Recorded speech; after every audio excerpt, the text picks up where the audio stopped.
काही गाण्यांमध्ये तुम्हाला क्रेडिट नाही भेटायची? बिग बॉस मध्ये काहीतरी ते काही कॉन्ट्रोवर्सी झालेली तुमची एक. हां, ते विषय असा आहे की बघा आपण खूप मेहनत घेतो. आता समजा तू कोणावर विश्वास ठेवलाय का खूप मनापासून?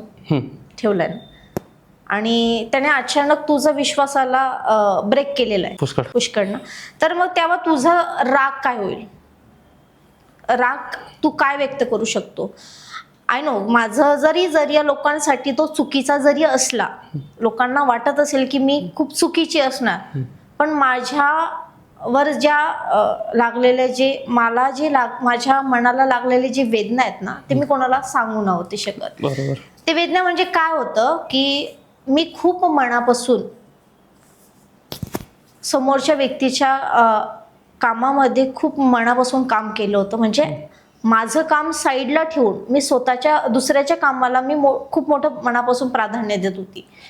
आणि मी एक्सपेक्टेशन्स माझी हीच होती की आज होईल, उद्या होईल. माझं स्वतःचं ही चॅनल आहे, तर मी त्याला लक्ष न देता मी समोरच्याच्या चॅनलला खूप मनापासून लक्ष देत होती की आज म्हणजे आज याचं काम केलं तर उद्या माझ्या चॅनलसाठी कुठेतरी लक्ष दिलं जाईल. पण ते होत नव्हतं.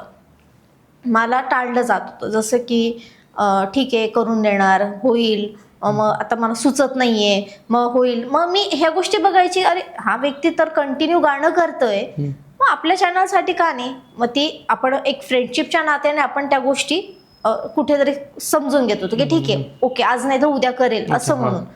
तर ते मी एक्सपेक्टेशन ठेवत ठेवत ठेवत मग अचानक ते मनात खूप मोठा तो साठा होता आणि तो बॉम्बस्फोट अशा मार्फत झाला. आणि मला बरेच लोकांची प्रतिक्रिया आल्यात की ताई तुम्ही जो जरिया चूज केलेला आहे तो चुकीचा आहे, की तुम्ही अशा व्यक्तीला तुम्ही बोलू नाही शकत. पूर्ण व्हिडिओ बघा खरा चेहरा पॉडकास्ट या युट्यूब चॅनलवर. लाईक कमेंट शेअर करा आणि पुढचा पॉडकास्ट कोणत्या स्टार सोबत घ्यायचा आहे ते कमेंट करून नक्की सांगा. जय खानदेश.